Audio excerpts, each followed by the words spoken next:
Selamat malam, Ibu Bapak, saudara-saudara yang dikasihi Tuhan. Kiranya kita semua ada dalam keadaan baik. Dalam syafaat malam kali ini, cerita yang akan menjadi bahan refleksi kita berjudul Aku Pikir Dia Itu. Dikisahkan tentang Michael dan Sarah, sepasang suami istri. Mereka baru kembali dari upacara pemakaman Paman John.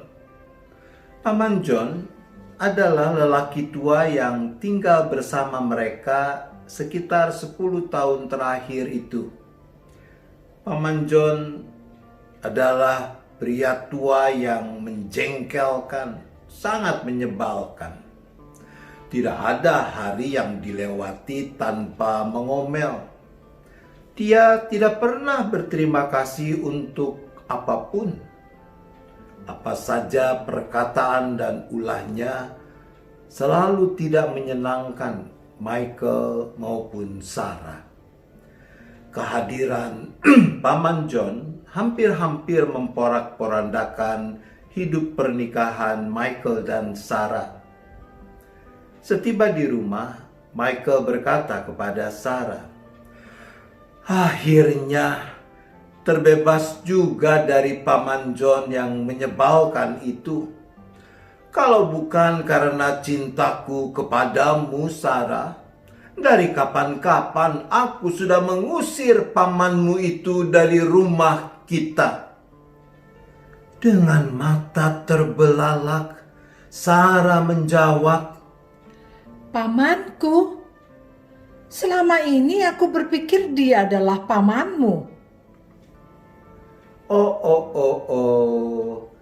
10 tahun yang lalu, waktu pria yang dipanggil Paman John datang di rumah mereka, Michael sedang ada di kantor. Pria itu memperkenalkan diri kepada Sarah sebagai Paman John. Maka Sarah berpikir itu adalah pamannya Michael.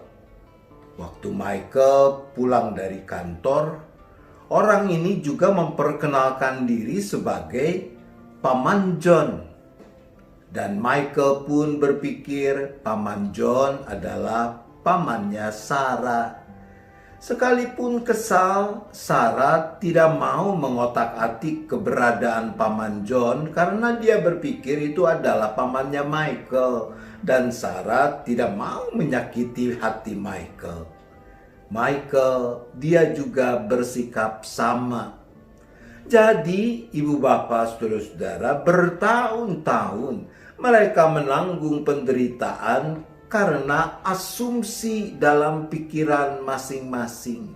Karena mereka tidak mau saling bertanya, mencari fakta, John itu sebenarnya pamannya siapa. Masing-masing berangkat. Aku pikir dia adalah.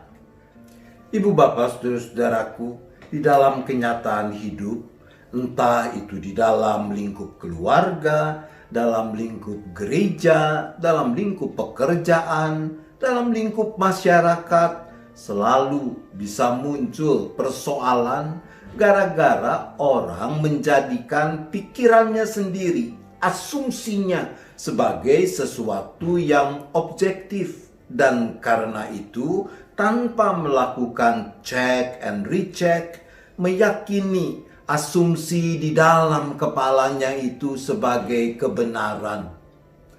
Coba saudara-saudara ingat-ingat, pernah tidak mengalami persoalan karena menjadikan asumsi dalam kepala sendiri sebagai kebenaran?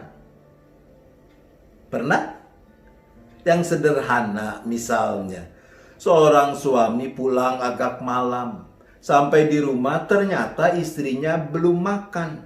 Ketika ditanya, "Ma, kok belum makan?"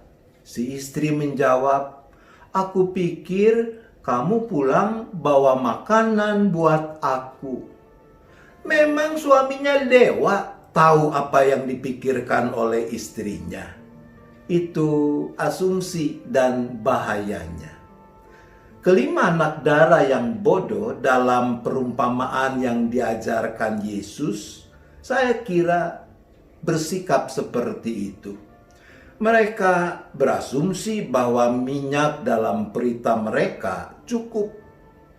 Kalaupun habis, gampang. Nanti minta saja pada teman-teman yang membawa persediaan.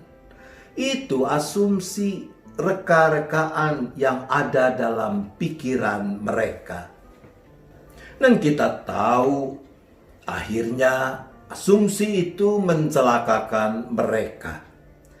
Asumsi yang tidak dicek akan menjadi balok di dalam mata yang menghalangi kita untuk melihat kebenaran yang sesungguhnya. Itu sebabnya Yesus mengajarkan seperti dicatat dalam Matius 7 ayat 5. Hai orang munafik, keluarkanlah dahulu balok dari matamu, maka engkau akan melihat dengan jelas untuk mengeluarkan selumbar itu dari mata saudaramu. Sekali lagi, meyakini asumsi tanpa yang menguasai pikiran kita sebagai kebenaran tanpa mengujinya akan menjadi salah satu balok dalam mata kita. Mari kita membiasakan diri menguji asumsi-asumsi kita tentang orang lain, tentang suatu peristiwa, tentang apapun, agar kita tidak mengalami kesusahan yang sebenarnya tidak perlu terjadi. Tuhan menolong kita. Amin. Mari kita bersyafaat. Seperti kemarin-kemarin, saya akan bacakan pokok-pokok syafaat ini dan masing-masing di dalam hati turut mendoakan setiap pokok ini. Kita berdoa. Bapa di sorga, kami bersyukur untuk kesempatan yang masih Tuhan berikan sehingga kami boleh berhimpun, dipersekutukan secara virtual di dalam syafaat malam ini. Sekarang kami kembali datang bersyafaat, maka berkenanlah Bapa mendengar, mengabulkan seturut kehendak dan kebenaran-Mu. Pertama-tama kami mohon agar kami diberi hikmat, kerendahan hati, tapi juga keberanian untuk mau menguji asumsi-asumsi yang ada di dalam pikiran kami sebelum kami meyakininya sebagai kebenaran. Untuk itu kami berdoa.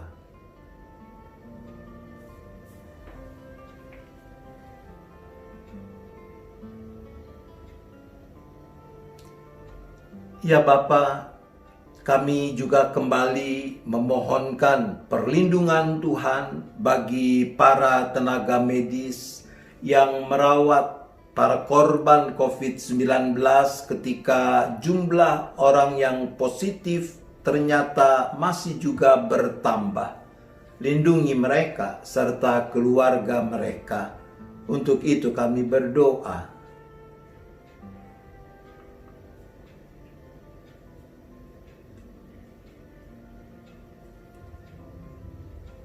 Kami juga berdoa bagi orang-orang yang positif COVID-19, baik yang dirawat, diisolasi di rumah sakit, maupun mereka yang melakukan isolasi mandiri, agar Tuhan berkenan menambahkan kekuatan tubuh, tapi juga kesabaran, damai sejahtera di dalam hati dan pikiran mereka.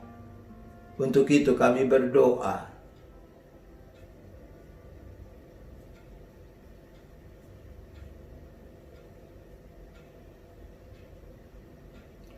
Kami juga teringat para petugas di lapangan, sopir ambulans, perawat jenazah, dan petugas pemakaman para korban COVID-19.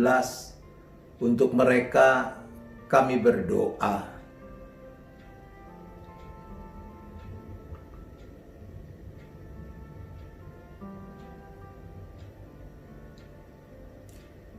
Bapa, kami juga terus mendoakan pekerjaan para ahli yang sedang berupaya untuk bisa menemukan vaksin guna mengatasi virus corona, menemukan pengobatan yang setepatnya bagi para pengidap COVID-19. Untuk itu kami berdoa.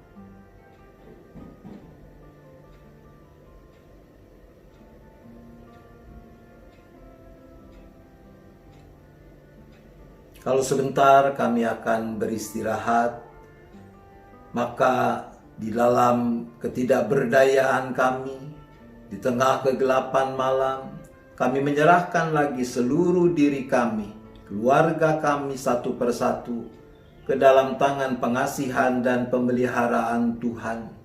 Jauhkan kami dari mara bahaya, malapetaka. Kami boleh beristirahat dengan cukup, dan besok kami juga boleh bangun dengan kesegaran baru, juga dipenuhi dengan kerinduan untuk ambil bagian dalam kebaktian minggu online yang akan diselenggarakan besok. Terima kasih ya Bapa, kami bersyafaat hanya di dalam nama Tuhan Yesus Kristus. Amin. Selamat malam Ibu Bapak Saudara-saudara. Selamat beristirahat. Tuhan tetap beserta kita. Sampai jumpa besok dalam kebaktian minggu online.